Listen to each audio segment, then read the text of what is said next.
So I think we should just get started. Yeah, all right. So we're gonna start this meeting. I'm gonna call to order the Economic Development Committee meeting for Tuesday, May 20, 2025. Can I get a roll call? I'm sorry. I'm calling, physical quorum of the members is physically present, so I will entertain a motion to permit those members not physically present due to personal illness or disability, employment purposes, or for the business of the board or family or other emergency to participate by video or teleconference. And I do have a motion. Thank you, Member Hayter. A second from Member Rutledge. All those in favor? Aye. Any opposed? So that motion carries. Welcome, Member Galassi. Thank you. Can I get a roll call now? Yes. Member you, I'm here. Member Rutledge, Yes. Member Childress, Yes. Member Heather, Here. and Member Galassi. Here. So for my remarks, I just want to say welcome everyone to the Economic Development Committee meeting and happy AAPI Heritage Month. In recognition of AAPI Heritage Month, I'm pleased to announce that we have two special guests, local Asian American entrepreneurs, Melissa Villanueva, who should be walking in at any moment, and Larry Blackburn, who's sitting to my right, who will share about their businesses and their experiences owning and driving industry in DuPage. So exciting. But first, please note in your calendar that we will soon be having our next industry insight session in June. That's why you have a flyer, I believe, in front of you. As you may recall, our first industry insight session was on manufacturing. And for the second session, WorkNet DuPage, their Workforce Innovation Board, and Choose DuPage will be convening representatives of DuPage County healthcare employers on Wednesday, June 18, 7:30 a.m. to 10 a.m. And so a wide range of healthcare providers are being invited from the largest scale employers in our county. Attendees will discuss challenges, successes, needs, and solutions for developing a strong local healthcare workforce. Any Economic Development Committee member is welcome to attend. Hello. Thank you, Melissa. Okay, so we'll be moving on to the regular business. Are there any public comments? There are not. Okay, moving on to approval of minutes. Can I get a motion to approve 250925 Economic Development Committee minutes, March 18, 2025? I did hear a motion and a second. Are there any discussion or revisions to these minutes? Hearing none, all in favor say aye. Aye. Any opposed? That passes. Can I get a motion to receive and place on file incumbent worker training, Billco Corporation Board Memo 25-1315? Second. And all those in favor, any discussion about this memo? Hearing none, all those in favor say aye. Aye. Opposed? Thank you. And can I get a motion to receive and place on file 25-1316 Elba Tool Company Incorporated Board Memo? Second. Salute. Second. Thank you. Thank you. Motion and a second. It's because I'm talking so fast. More coffee. Any discussion or with regard to this item? And hearing none, all in favor say aye. Any opposed? Those ayes? Those were ayes, yes, Aye. okay. All right, and now moving on to resolutions. Can I get a motion for FIR 81-25, acceptance and appropriation of the additional funding for the Illinois Department of Commerce and Economic Opportunity Workforce Innovation Opportunity Act, WIO Grant Program Year 23, Intergovernmental Agreement Number 23-6801006. Under the administrative direction of the Human Resources Department. I did hear a motion and a second. Any discussion with regard to this item? Okay, hearing none. All those in favor say aye. Aye. And any opposed? Okay, great. All right. So we were supposed to have a ground transportation grant update from Beth Marchetti, but she is still on her way. So I'd like to make a motion that we move agenda item 8A, presentation by the DCBB, down in the agenda so that it is after item 9. moved. And can I get a second on that? Second. Thank you. All those in favor say aye. Aye. Any opposed? Okay, and that passes. Thank you.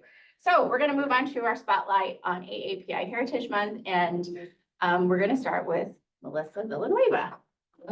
I'm going to just introduce Melissa really, really quick, and that is to say that Melissa is a tenured entrepreneur and the driving force behind Brew Point Coffee, a company renowned for its commitment to community, inclusivity, and sustainable growth.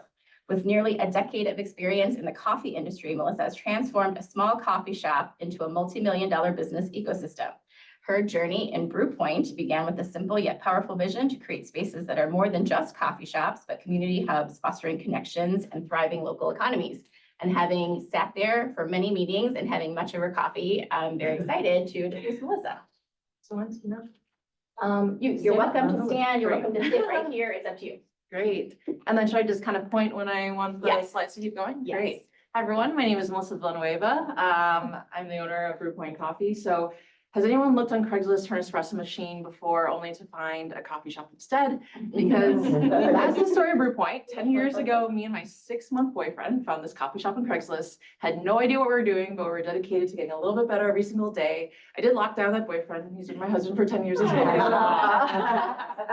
And so now we have a multi-million-dollar coffee company with 3 coffee shops, coffee manufacturing, and altogether, we're really looking to build community hubs that make a more inclusive Chicagoland area. And so we can keep going. So one of the things I'm really proud of is that I've been able to, with the scale of our company, I've been able to maintain 100% ownership. So we're women and minority owned. And so we have 3 coffee shops, all in Elmhurst. So we have our original location that we got on Craigslist. We have a 4,000 square foot coffee shop that's in the north side of Elmhurst. That's all for events for us. We renovated a truck dock, and then we have one in the Elmhurst Public Library as well. You can go into the next slide.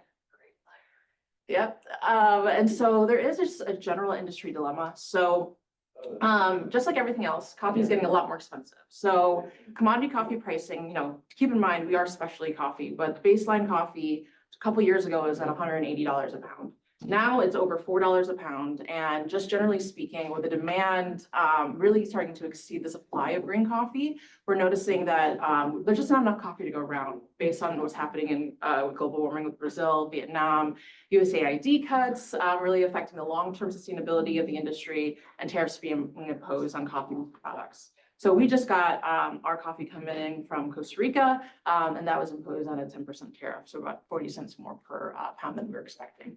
On to the next slide. So with Brew Point, we're not one to just sit down and just like take what's happening. We're trying to be more proactive with our approach. So we've developed long-term farming partnerships with a majority women-owned supply chain in Costa Rica. And so what that means is that we can have long-term coffee contracts to ensure that we have coffee. We're really big on our precision roasting, making sure we can curate that, making sure that's something that our customer base is interested in.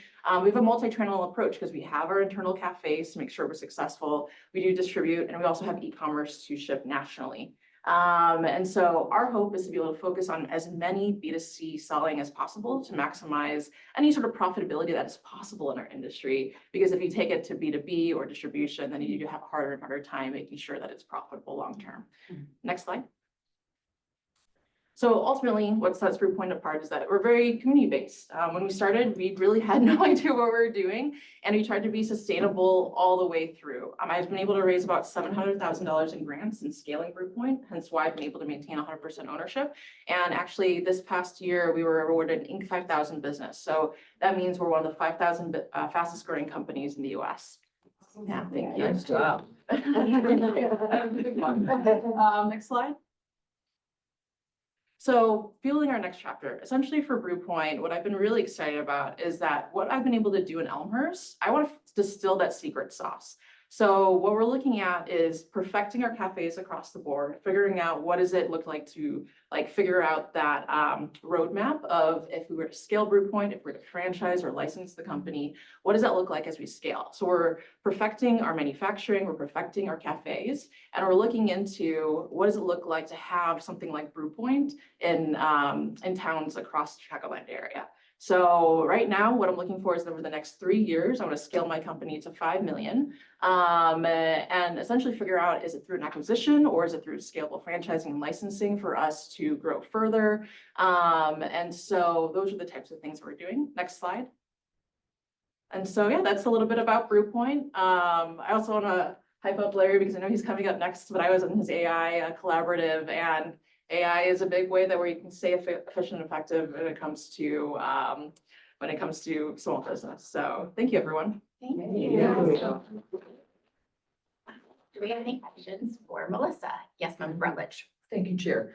Do you supply smaller coffee shops in the area? Just Yeah, so that's something that we're looking into breaking into further. It has been a little bit harder for us too, just because a lot of times you're looking at supplying equipment as well, training, maintenance, and all those little things kind of add up in terms of cutting into the There's margin. Kindred Coffee in West Chicago, and it's a great little local place that's getting a lot of credibility and Nice. just a leap. for you. Yeah, no, I appreciate that. I'll take a look into it. Yeah. Thanks. Does anybody else have a question? Not, Go ahead, Member not Harris. so much a question, but a comment. I really applaud your courage and just Wow. jumping into it. That Uncredited. It's just like, I would be so doubtful, like, Yeah. oh, this is super shady, and you just took that plunge. So I understand that it requires a lot of courage, and you did that. I applaud you for that. Thank you. Yeah, appreciate it. Hi, Lisa, how are you doing? I do have a question.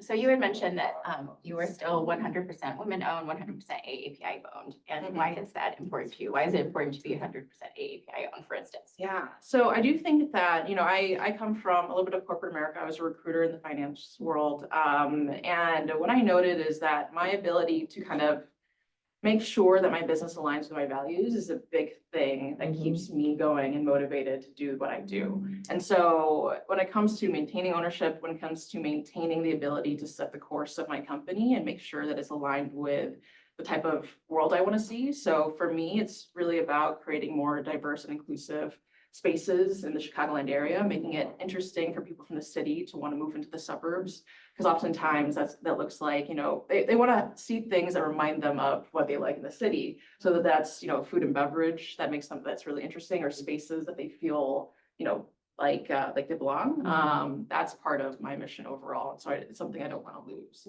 Now, not that I would lose that if I spread it a bit, but I think that I want to be really wise in my next steps of what that looks like so I can maintain my own desire to keep going. Yeah.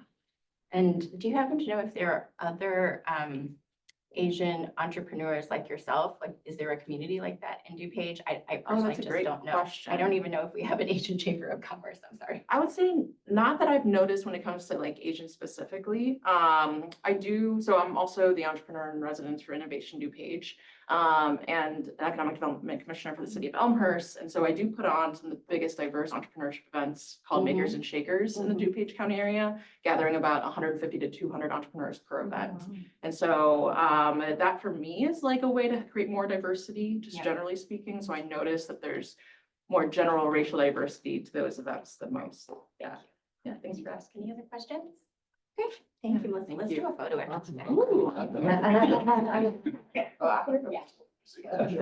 right, so up next is Mr. Larry Blackburn. Mr. Blackburn is a solutions-oriented leader with more than 25 years of experience in data analytics and AI strategies, architectures, and solutions across a variety of industries. As the CEO of Datatelligent, Larry helps customers maximize their data assets and operational results by implementing data-driven strategies. And I'm looking forward to hearing more about that because a lot of that didn't make any sense to me. Everybody uses data, so Yes. I'm sure you can appreciate that. So good morning, everybody. Thank you for this opportunity to talk about my story as a business owner in DuPage County. And since we're focused on Asian American heritage, talk a little bit about myself in that area. I represent both very well in that I was born in Korea, so I'm Korean, and then I was adopted by Americans. So I grew up in a very white American culture, and that's the way I actually see myself. And so when I was asked to do this, like, it reminded me, oh yeah, I'm Asian. So thank you for the opportunity to tell my story. So my wife and I, we moved to the Wheaton area right after we got married in 2008. We came from Denver. People thought we're crazy. Why are you leaving Denver? We just want to live somewhere else, right? And I actually appreciate the diversity of this area more than some of the areas I've lived in. So I do really appreciate the diversity. And then there's just a lot more opportunity, I think, living in a big city like this. So in 2019, I founded Datatelligent.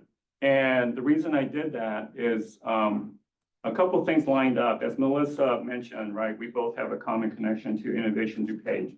So that was also founded in 2019. And so I took that as a sign, like, hey, maybe it's a good time to start a business. There's local support. I don't have to drive to Chicago, it's right here in my backyard almost, right?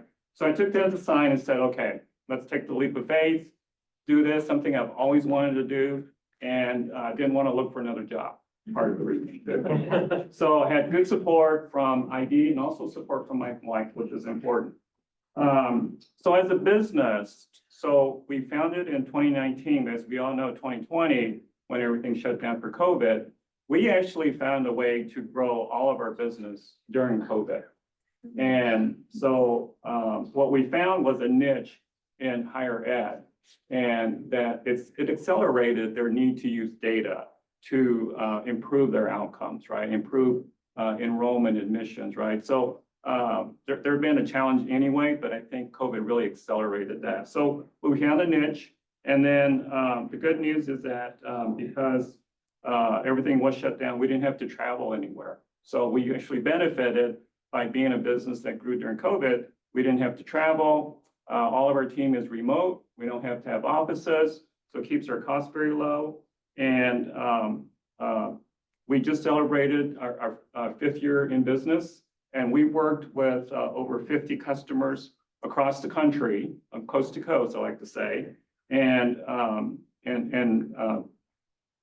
being an entrepreneur, I found that it really fills my need to, I like to create, right? So I think my longest tenure at a corporate job was like 3 years. So I figured out why, because I just like to create new things. When it looks the same after a while, it's like, hey, it's time to move on. So it fills my need to do that. And I just like to solve problems. So being an entrepreneur, you're constantly solving problems and creating new things. So I like that. So one of the challenges of a business that's 100% remote is that it's hard to grow the workforce in traditional ways, right? So 100% remote, you really have to be intentional about growing the workforce and the culture as well, right? So you got to keep making those connections.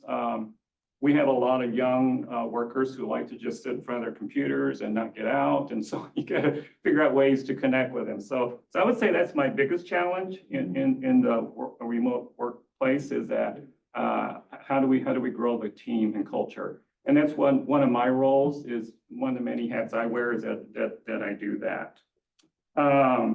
So we've grown the team to about 20 team members, and we have several states. They're actually located in several states now. And one of the things I'm proud of, back to workforce development, is that we've used students from the very beginning as part of our workforce, and have found that to be, number one, low cost, and also good benefit for them to get the experience before they graduate. And we've actually had about 3 people stay with us after graduation because they like what we're doing and what they're doing. Related to workforce, so I recently joined the Workforce Innovation Board, working with Lisa, and have learned a lot working with them. And then related to your industry insight, I'm actually helping to facilitate the next session on that. I spent a few years working in healthcare before starting a company, so I'm excited about bringing those 2 things together as well. As Melissa said, we worked together on a pilot that we ran through Innovation DuPage, where we wanted to look at and explore how could we use AI to help small businesses grow.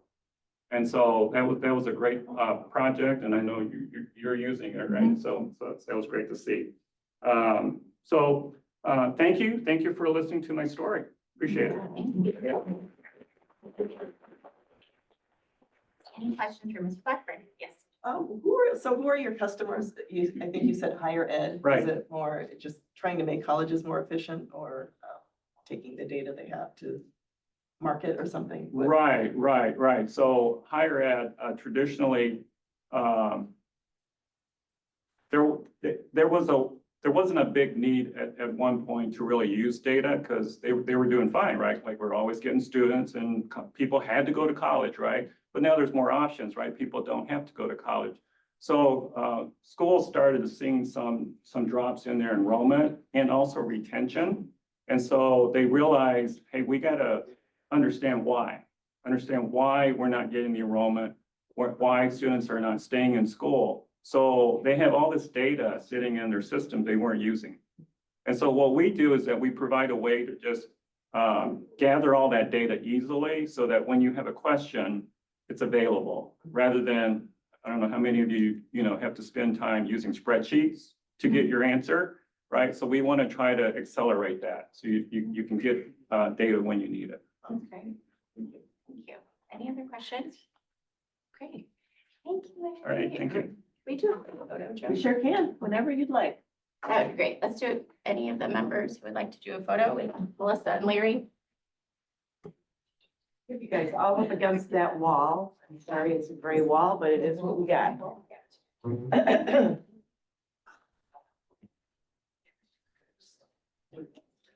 Okay, all right. Move a little furniture. Thank you very much. Come on in, Paula. Okay.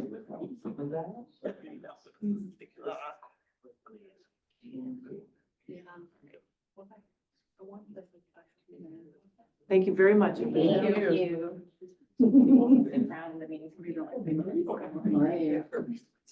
Right. So I thank you so much again for Melissa and Larry. Yeah, I just really wanted to spotlight Asian American contributions, obviously, for this month. And I really appreciate the fact that both of you actually do a lot of workforce development and internships for, students. Okay, so we're going to move on to our next item, which is our presentation by Beth Marchetti on the ground transportation grant. Fabulous. Good morning. Thank you for your flexibility on moving me around the schedule. And Melissa, I feel like it's a love fest because we all work with you in some fashion. Melissa, years ago, I nominated her for a Small Business Award winner through the State of Illinois Tourism Office. So she is what's called an Illinois maker. And for several Christmases in a row, she's been in the holiday buying guide that's distributed among the states. So thank you for your partnership. So I'm here today. I will be very quick, believe it or not, because I love to talk about the success of our tourism grant through Transportation for the County. So it's been very successful, and I think we passed it in February. So after 3 months, next slide, please. I'm going to give you a little update. Please recall that we are trying to secure business from our competitors through a transportation grant. The other thing that we love about this grant is we do not spend it until that group has come and actualized, so there's no risk. Due to proprietary information, my grant numbers are there. So this particular one is a religious conference. It is applied by a hotel in Downers Grove, and the grant amount for transportation, as you can see, was $4,393. Really nice piece of business. A sweet spot for us is that small to mid-size. We don't have thousands and thousands of room nights because we don't have a convention center, but this one is 750 room nights. So really nice piece of business for Downers Grove. The other thing I want to tell you is we're going to try to spread this out throughout the county so that everybody, every district gets a little love from us. Yes. Next slide, please. The second piece of business is an educational sales training conference. So another really great piece of business, 703 rooms. They are asking for $7,500. This is a transportation grant that brings in their leading educators, the VIP group. So really nice piece of business. And why we like this particular one and the hotel particularly likes this one is you can see the room revenue is $111,000, but they're also having a huge banquet, breakout rooms, so $202,000 in food and beverage, which is a really nice piece of business. We love the room revenue, but we also like the F&B. So some of the hotels are really focusing on that. That EEI stands for. I'm sorry, estimated economic impact. That is a formula that is by our National Association because every time you bring a person in, they spend about $163 just as a day tripper and even more when they spend the night. So those are those numbers there. Thank you. Next slide, please. Next one's a youth conference, and why we like this one, it's going into 5 hotels. This was actually 3 grants, and it's hitting Naperville, Lisle, and Lombard. So yay, Naperville. So that one is 1,600 rooms, room revenues there, and for $4,370. This is a youth conference, so why we like those is they have to sometimes bring parents, grandparents, et cetera. So the rooms are much higher, as you can see there. So thank you. Next slide. Finally, we love this one. It's an international sports tournament, and it hit all of those communities, and they did a tour of Medina. And the first thing, of course, they said, Greg, is when can we play? And we said, Well, look at me, I'm not a member. no. So of course, John Duggan, who's from Medina, said, hey, qualify for President's Cup and then you can play. So this was a particularly wonderful group for us because we did have to bring them all from O'Hare, but once we got them here, they were staying for 10 days. They also were heading to Pebble Beach, Whistling Straits, all the other golf courses. So while we don't see that economic impact, none of these people had ever been to Illinois. So the other wonderful thing is 18 of them were group tour operators. So they are very excited about bringing packaging in for President's Cup next year. Next slide, please. So 6 grants approved for transportation, totaling $26,253. That again is an estimate because those are the rooms that we're thinking that they're going to be bringing in. And if they come in lower, we will prorate the amount. If they go higher, we won't give them any more money. We write a letter of intent, tell them that this is all you're going to get. But we hope we bring more rooms. So with that, there was a $50,000 grant from the county. So we have $23,747 left, which I think in the last 2 months of business, we've been able to really show the wonderful impact that this has, and adding another 3,477 rooms to our business. So thank you. This makes a difference. Right. Member Rutledge, you have a question? Thank you, Chair. I noticed that one of those grants was like, most of them were about 4,500, the one was 7,500. Is that a not to exceed, or is that? Not to exceed. And that was because they actually all flew in together from China. And we picked them up and we had to have a bigger bus. Got it. Instead of just these smaller, shuttles. So yeah, the Thanks, great Beth. one. Well done. So this is a picture of that group. So not only did the group stay for the FAM tour, but they also had a golf tournament at Cantini. So this is one of their photos here, and they loved it, right? So next slide, please. I also attended the President's Cup announcement where they had the 2 captains announced. And I think the international team has a very unfair advantage because the captain also designed course 3. So he's going to know it really well, but but the US will play very well, I'm sure. Next slide. And then I also want to say June 2nd is National Women's Golf Day. So we are hosting a wonderful golf event. If you can join us, fabulous. We are working with the Mexican Golf Association and Golf Federation, and then the Latino Golf Federation out of Orlando. So if you don't play golf, neither do I. Come and learn. I will practice my swing and I will learn. And then there's really good education components there. So that's my presentation. Thank you for allowing me. Great. I have, thank you. Thank you so much, Beth. All right, so I see that Member Galassi does have a question. Yes, Beth, thanks for your Being short. presentation. And I also got stuck in the horrific traffic, so I turned around and came here back home so I could hear your presentation. But I just wanted to ask, do you feel, I think the answer to this is yes, based on your original presentation, but do you feel like we wouldn't win, or these hotels wouldn't win these books of business without this transportation grant? It was a great question. Yes, I do think, and we actually can look at our lost business report. And so if we didn't, we have had a couple grants applicants that we didn't win because we weren't able to offer that. For our own grant program, not through the county, we've actually lost some business and had to turn business away because we didn't have any more dollars. So yes, I do feel like, especially when we're competing with Rosemont again, or even Indianapolis, because it's so much easier to fly into the Chicago airports, that's just a game changer. And to be able to offer that, especially for the hotels, and you show that to the meeting planner, yeah, I'm in. So Yeah. it is, yeah. Okay, Well, great. Well, those all look like great wins. So congratulations. Thanks for bringing Thank you this to very us. much. Thank you, Beth. It was a great Thank you very much. presentation. I appreciate you being here, even through the traffic. You were driving for more than an hour, I hear. All right, so can we just move on to old business? Is there any old business? Is there any new business? Okay, great. Without objection, we are adjourned. Thank you.